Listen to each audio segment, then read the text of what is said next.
What's up guys? Welcome back to another video. Ipakita ko lang sa inyo ngayon guys kung paano mag-switch ng YT Studio app into dark mode. Yan ang una natin gagawin. Tayo sa Play Store ay search ang YouTube Studio.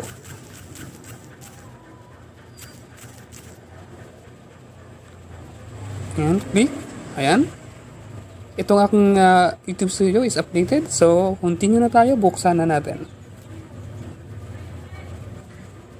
Yan, ito ang normal mode. Gagawin natin na yun guys. Dito tayo sa taas. Itong icon na sa taas. Yan. Tapos, dito tayo sa settings. Napapansin nyo dito sa notification. Ayan, ito sa push notification. Ang next is appearance. Ayan, dyan at yan yung bago na feature nitong YT Studio guys. Dark theme. Dito lang pang switch. Ayan, so naka dark theme na ako. Ayan, ganun lang kasimple guys. Ganun lang. Thank you so much for watching and hope to see you again next time. At sana may natutunan kayo sa video na ito. Peace.